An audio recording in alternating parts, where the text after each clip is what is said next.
niche Cambérène 1 bi néewu bijoutier bi di Ndongo Gueye lañ fa fekk fanweeri at la am moom ñeenti fan a ngi nii njabootam doon ko wër kaka faat nag nee na mes ne menteng waaye police mi ngi ci ay tànkam ubbi nañ ci l'enquête reportage Habib Faye Pape Sangone Mbaye. fii ci Cambérène 1 tey ci talaata ji benn waay lañ fi fekk mu ñàkk bakkanam mu wuyoo ci turu Ndongo Gueye am lu toll ci fanweeri at ci biir oto bi di marque Toyota Auris numéro bi di DK 5940 AY lañu ko fekk moom seen waa kër gëj nañu koo gis ñeent fan a ngi ni njabootam doon ko wër boobu ak léegi ci suba gi ci biir corniche gi lañu xalaatul woon dikk. yàlla def nag ma gis benn jànq bu sol jiin robbu jiin di jooy ne way ñàkk naa waaye ñàkk naa man jël ko nag mu ñëw sax laxasuma ma ne ko lan la mu ne ma ki ñu rey sama mag la ñoo bokk ndey ak baay ma ne ko bon mu ne ma waaw ma ne ko kañ nga ko gëj a gis mu ne ma fan yii yëpp ñu ngi koy laajte gisuñu ko ma ne ko waaw léegi nag mu ne ma yow noonu ma ne ko noonu rek gis mu ne ma man de dama génnoon dugg ci taxi mais bi ma ñëwee ba tolloog oto bi laa xam ne oto ma ne kii de oto diw la taximaan may ma taximaan bi daal di droité bi taximaan bi droité nee na ma wàcc ñëw gis affaire bi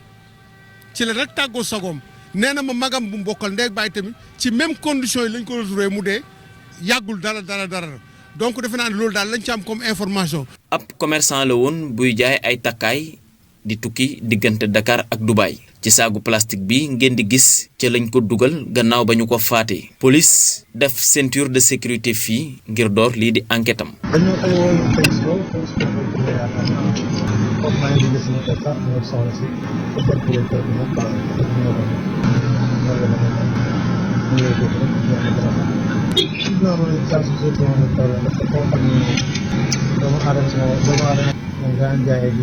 moom Ndongo Gueye mu nga dëkk Pikine tali bu bees ca quartier Printania njabootam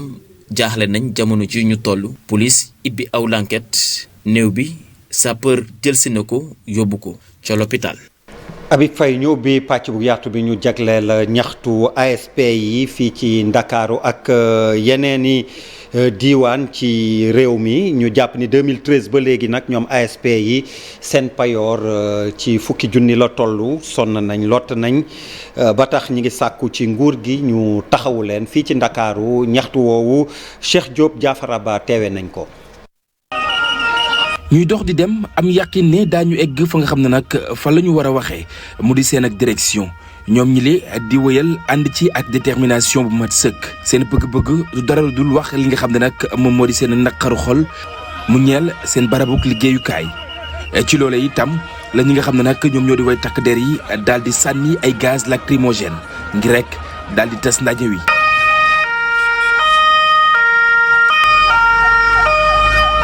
ñi le jugee rond-point Yoff ginnaaw bi ñu egsee file nag mënuñoo sànni ay kàddu ndax jafe-jafe yi nga xam ne nag ñu ngi koy jànkonteel ak way takk der yi. am say mbokk yu liggéey ngeen teg am ay ginnaaw aw xëccoo agent d'assistance ou sécurité yu proximité ak itam di nga xam ne nag ñoom ñoo di way takk der yi ñoom ñi lee li ñuy ñaawlu bokk na ci juróom-ñeenti at yoo xamante nii nag la ñuy jot ci aw salaire néew na lool ba tax itam mu ne su see faj ci seen ay soxla. 50 000 dong la ñuy fayeeku 50 000 francs pendant 9 ans ci ay citoyen ay doomu réew mi est-ce que yaakaar ngeen ni loolu c'est normal ay mère de famille ak ay père de famille est-ce que yaakaar ngeen ni loolu normal na est-ce que yaakaar ngeen ni loolu normal on veut que le président Macky Sall va signer le corps spécial le plus rapidement possible dans l'immédiat même on l'exige qu'il signe le corps spécial dans l'immédiat même. yaakaar gu tas tax na ñoom ñëpp daal di tëdd ci suuf agent d'assistance yu sécurité yu proximité yi la nag di sàkku ci ñi nga xam ne ñoom ñoo di seen ak njiit ñu amal aw yemale mu ñeel seen ak nekkin bëgg nañ mu daal di ñoŋ ci loolu itam ñu tàllal loxo gouvernement bu Sénégal rawatina ki nga xam ne moom moo di président Macky Sall ngir mu ñëw ak ñoom ci ak ndimbal ngir seen ak jafe-jafe mën a ami saafara. ci Ziguinchor noonu la fa demee ñaxtu wi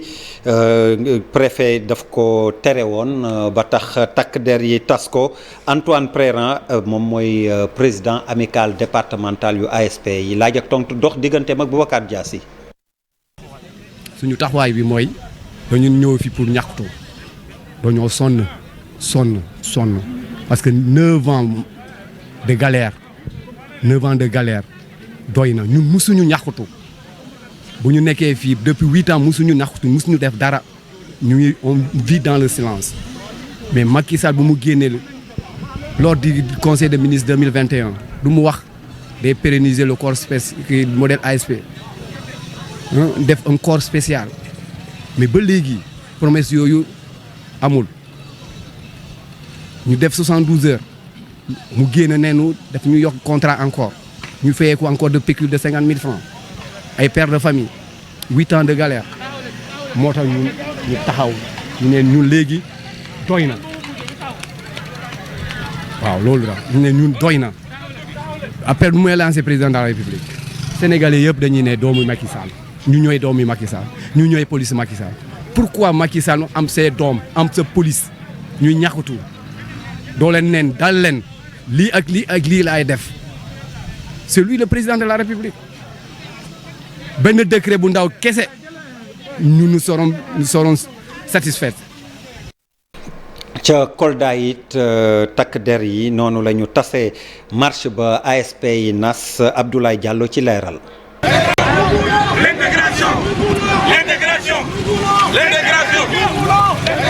ak rythme bi la agent de sécurité de proximité ñu gën leen a xam ci turu ASP yu Kolda amale dox ñaxtu ci mbedd yu capitalu Fuladu.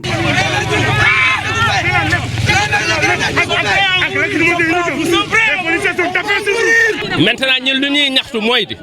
dafa yàgg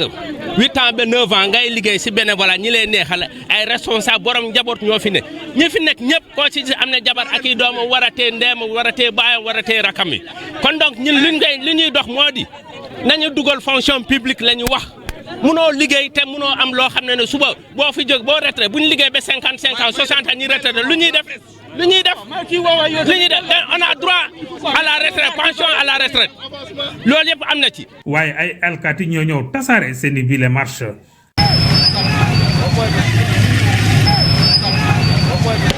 mais ñun président Macky Sall lañ bëgg a jàkkaarlool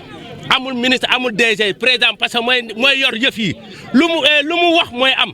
kon donc du ñu jàdd ay gauche daan naan diw lañ soxla président son excellence Macky Sall lañu bëgg a rencontrer mu toog a ASP du Sénégal ñu wax parce que lii dafa mel fukki junni am na ñoo xam ne tey ñu ngi si gouvernement fukki junni mooy seen dépense quotidien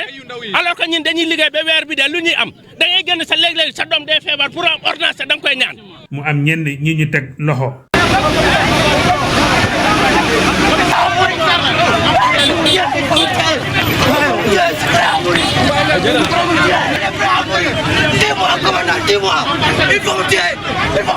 ñi ñu teg loxo ñoo ngi leen dencagum ca commissariat police urbaine bu Kolda.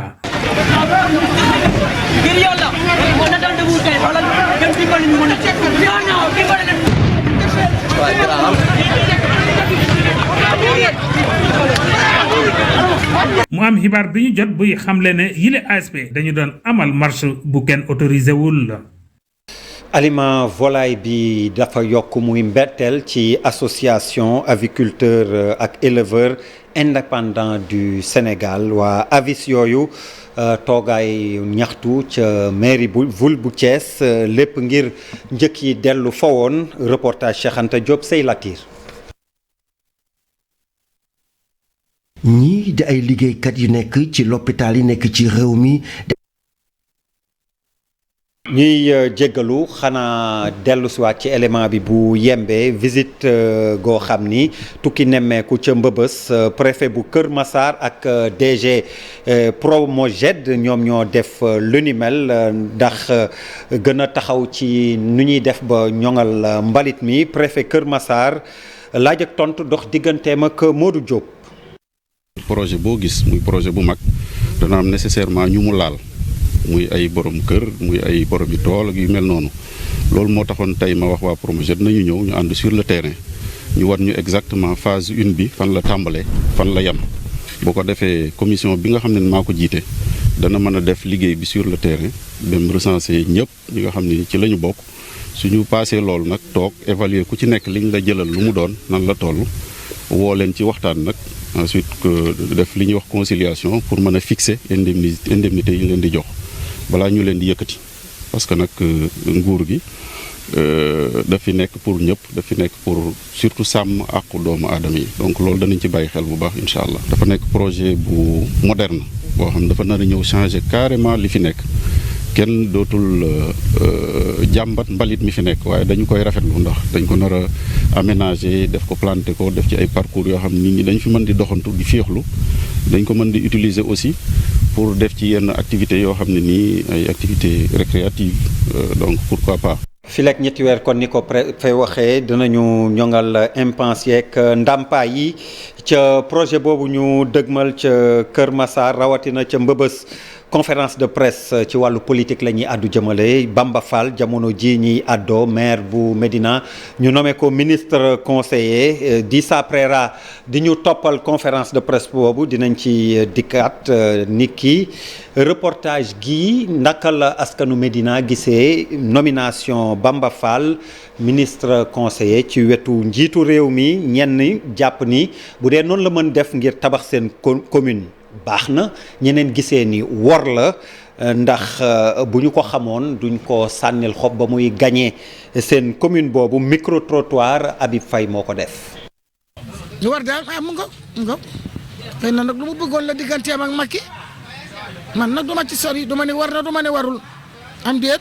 ku ne yaa sama ko bopp ku ne yaa xam la nga bëgg ku ne yaa xam la lay jëriñ waaye lépp loo dugg rek na fekk mu jëriñ la. li mu wax dem si discours ba mu génnee. defar Médina moo ko ñor te président neen dafa bëgg a defar dëkk bi kon da koy woo pour mu defar dëkk bi pour man loolu la pour man Bamba Fall du ma sa yor coloration APR pour man dafa dem pour defar Médina pour man looloo tax mu dem quoi. non lii trahison grand lii trahison bon amagul goût trahison en tout cas fu mu toll mais nañ ko saraan rek comme neen dafa bëgg a defar Médina nañ ko saraan xool nuy mujjee en tout cas ñi ko faloon ñu ngi fi di ko xool di ko bàyyi xel ñooñu ay nawleem lañ bu leen mës a war Bamba Fall Médina ñoo ko.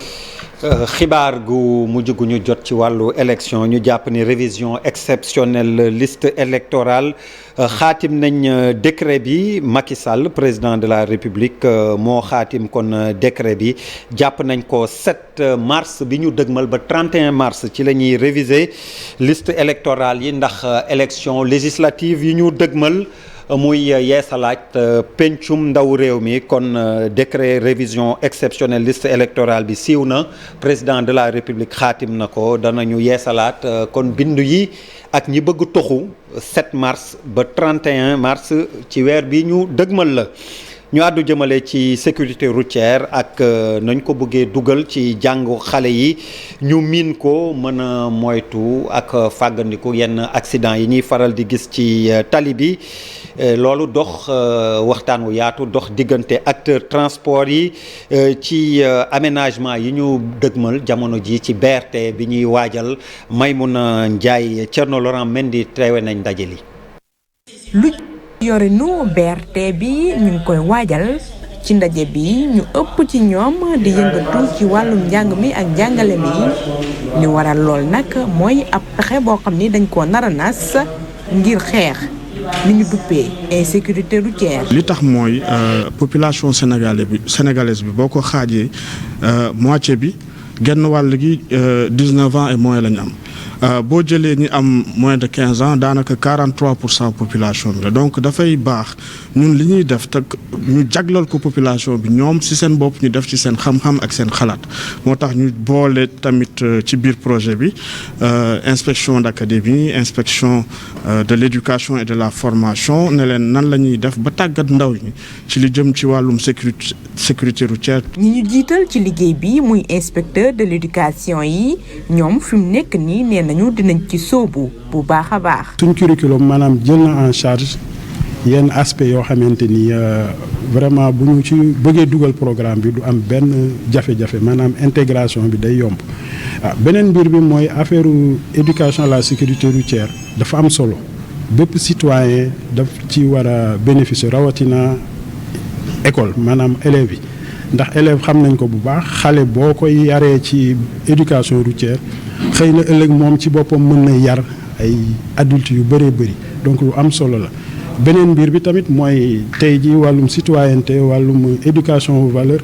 lu am solo la ba tax na sax suñu ministère yi dañ ko def priorité ci juróomi priorité yi ñu définir ci la bokk kon lii bu amee vraiment dafay nekk partenariat boo xamante ni dafay gën a dooleel éducation xale yi. yëngatu ci wàllum dem beeg dikk bi ñoom teewoon ndaje bi nee nañu bëgg nañu ñi nga xam ni ñoo yëngatu ci wàllum njàng bi ak njàngale mi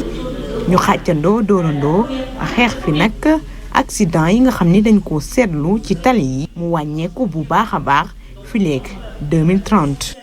grève bi takarnaase ci l'école bi inspecteur éducation nationale yi nee ñu dinañu fexe ba ñu jéem a dabu la nga xam ni ñàkk nañ ko ci cours yoo xam ni defaluñu ko xale yi jàngaluñ leen ko naka la nar a demee Gana Sène IA bu Géejawaay dénk na ko Maymuna Njaay. xale bu xëyee jàngiwul rek du neex kenn rawatina inspecteurs yi mais am nañ yaakaar ne waxtaan yi am incha allah dina aboutir fii ak ay fan yu néew ci déggoo c'est vrai que grève bi yàgg na mais ñun expérience biñ ci am wone na ne tey jii bu cours yi reprendre mun nañu mettre en place ay dispositifs maanaam def ay jéego yoo xamante ni incha allah xale yi li ñu jot a perdre dinañ ko rattraper te ñun sax xaaruñu grève bi jeex commencé nañ déjà di ci xalaat li ñu ñaan rek mooy fii ak ay fan yu néew vraiment solution am pour que xale yi delluwaat ci classe yi ngir njëriñu réew mépp. naka la ñuy def ba askan wi gën a nànd naka la ñuy doxalee budget yi nga xam ni nguur gi dina koy faral di natt ak fan lay dugg ndax lu war la ONG 3D lëkkaloog Oxfam def ndaje mu yaatu boole ci député yi waaye ñiy yëngu ci wàllu tasum xibaar ak yeneen organisation société civile mu Njaay Siise ci leeral. xool fan la mu ñu doolelee député yi dooleel askan bi ba ñu mën a comprendre fi ñu jëm maanaam ci wàllum budget programme ndaxte léegi Sénégal dafa am beneen étape bu mu jël xam nga mënoo comprendre ñu jógee budget 19 milliards bi fi Senghor nekkee avec 16 milliards muy jëm ci fonctionnement 3 milliards di jëm ci investissement ñu jógee 19 milliards bu ñuy jël suñu indépendance ñëw ci 5500 milliards ñu continuer di am ay problème di am ay grève tey bu waa éducation grèvewul waa santé grève wala ñeneen grève ça veut dire que y a problème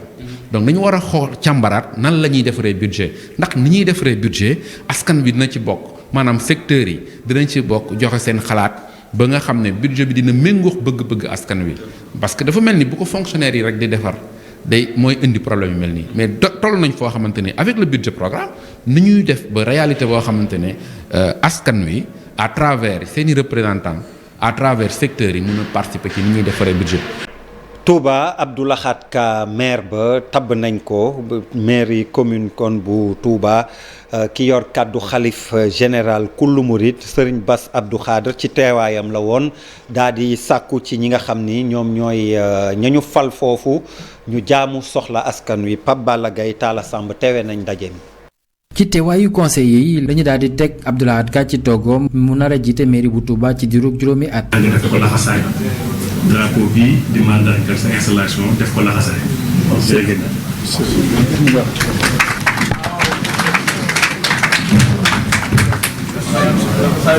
mu ñëwoon teewal xalif général des Mourides Serigne Bass Abdou Khadre daal di dellu firndeel tànn gi ñu tànn Abdou Lahad Ka tey fàttali liggéey bi nga xamante ne ñoom ñëpp moom la ñu war a amal. nee na mu xamal leen ne leen bëgg na yéen ñi nga xam ne yéen a nekk ci liggéey bii ngeen gën a góorgóorluwaat gën a fabuwaat gën a laxasaayuwaat te xam ne am ngeen sasu rëy mooy lii ñu leen dénk te ki ne ci bopp ba di Serigne Abdou Lahad Ka nekkoon jiital ndaje bi la Abdou Lahad Ka takk laxasaayam fas yéene naa wéyal liggéeyam ak lépp loo xamante ne wax nañ ko ci. te li ñuy wax salaire maire la man de fas naa yéene saa bu ma xëyee danaa jël ñaaram def ko ci liggéeyub Sëñ Tuubaa bi li nga xam ne mooy salaire maire su ma xëyee fas na maa yéene lu ëpp ñaaram wala ñettam ma def ko ci liggéeyub Sëñ Tuubaa bi kon nag ngeen xam ne fii njariñal saa yi teguñu ñu fi bëgg pouvoir teguñu ñu fi. Sidi Ahmed Mbacké moom premier adjoint la. Serigne Abdoul Ahad Mbacké Gaynde Fatma Cheikh Ibra Mbacké lu tolloog fukk ak juróom-ñaar ci adjoint au maire yoo xam ne tànn nañ leen ci ndigalu xalif général des mourides ñi nga xam ne ñoo war a bokk ci commission bi dootul yàgg ñu daal di xam ñan lañ nar a doon. ca département bu Linguère benn soxna kese moo fay maire Kumba Jaw lay wuyoo moo jiite conseil municipal bu Sagata Jolof miineel ak moom Moustapha Ndiaye Sidi Thiam. ñu installé ko ci mairie bu Sagata Jolof mu nekk benn soxna bu jiite ab mairie ci Jolof Kumba Jaw mooy turam. doomu Sagata la doomu baxal dëkk Sagata yaroo fi juddoo fi màggee fi vraiment fi defe fi lépp ba yàlla def na ma nekk tey lii ma doon. mu daan yëngu ci wàllu paj Kumba Jaw def liggéey bu am solo ci commune bu Sagata Jolof yokkuteg baxal nekk lu ko yitteel lool. dañ doon yëngu ci dem di def ay natt di yëngu ci def ay ferme agricole maraîchage am nañ fi moulin à mil gérer ko suñu bopp di accompagner jigéen ñi di ànd ak ñoom ci lépp rek loo xam ne bu ko jigéen defee rek dana ci gis boppam. ay farandoom ak i jegeñaaleem di rafetlu liggéey ba mu def. keroog ba mu toog léegi lépp sedd kenn jaaxliwul dara kenn jaaxliwul dara kenn jàqul dara kenn wariwul dara loo soxla mu saafara ko jigéen ñaa ngi liggéey projet yaa ngi dox moo ko indi. ne en 2014 bi ñu fi ñëw fukki dëkk ak ñaar rek la fekkoon ñu am ndox mu yëkkatiwaat fanweeri dëkk ak benn yóbbu fa ndox bi mu ñëw mu ne wax na ko ñetti forage ñoo newoon ci commune mu ñëw dolli fi ñetti forage benn poste de santé fu newoon mu dolli fi benn ñaari case de santé moo fi nekkoon mu ñëw dolli fi 4 cases de santé donc benn ferme agricole la nga ne. ñenn ñi di ko wooyee gayndeg baxal Kumba Jaw teg ay jéego yu am solo fa nga xam ne moroomi meeram yu góor ya dañ faa lajj. waxuñ sax pour que ne dañuy mottali dañoo fas yéenaat dooraat liggéey bu nga xam ne lépp loo xam ne jafe-jafe askan wi la. ak lépp lu nga xam ne vraiment ci xëyu ndaw yi ak jigéen ñi yépp fas nañ cee yéen bay suñu waar ba mu mat sëkk. ab slogan mooy jëf mooy li wóor benn maire bu jigéen bu nekk fii ci département bu Linguère taarix jàpp na turam loolu di wane ne rek góor baax na jigéen baax na. mbokk yi loolu doon fi gën a fës ci xibaaru marax yi ci kanam tuuti kàllaama nasaraan dinañ leen faram-fàcceel xibaar yi ñu dellu si waat ci soir d'info pàcc bu mujj bi Cheikh Tidiane Diaw mooy ñëw léegi ci xibaar yi.